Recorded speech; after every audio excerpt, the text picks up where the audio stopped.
नमस्कार दोस्तों। आज आप सभी गीत और संगीत के चाहने वालों के साथ रफ़ी साहब की एक बात शेयर करना चाहता हूं। शायद ही इससे पहले आपने इसे कहीं सुना हो।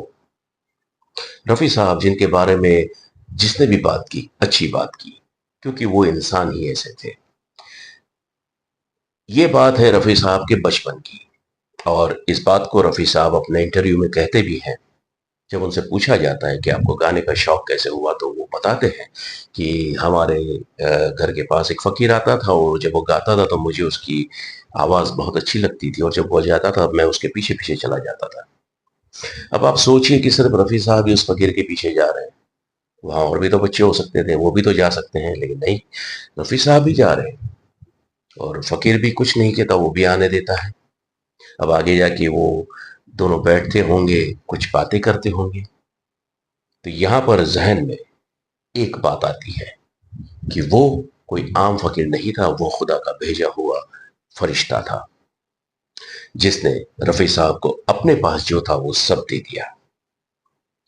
और रफ़ी साहब भी तो एक फ़रिश्ता सिफ़त इंसान थे। और आप देखिए, जब रफ़ी साहब ने गाना शुरू किया और आखिरी दम तक उनकी आवाज़ मिस्री से भी मीठी हो चुकी थी, जैसे कानों में कोई रस घुल रहा हो।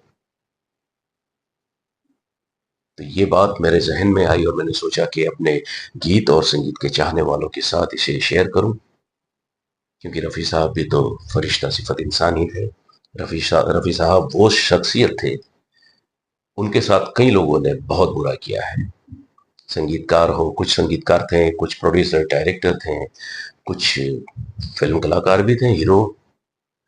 बहुत से लोगों ने उनके साथ बहुत बुरा किया है, लेकिन रफ़ी साहब ने कभी किसी को उफ़ तक नहीं कहा।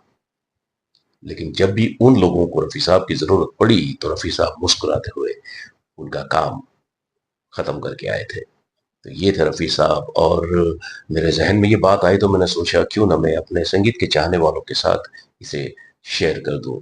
वो कोई फ़कीर नहीं था, बल्कि खुदा का भेजा हुआ फ़रिश्ता था, जिसने इस दुनिया के फ़रिश्ता सिफ़त इंसान के अंदर अपनी सारी चीज़ें डाल दी थी। वीडियो अच्छा लगा हो तो दिल से लाइक कीजिए, अपने दोस्तों में शेयर कीजिए, कमेंट कीजिए, और चैनल को सब्सक्राइब ज़रूर कीजिएगा। नमस्कार।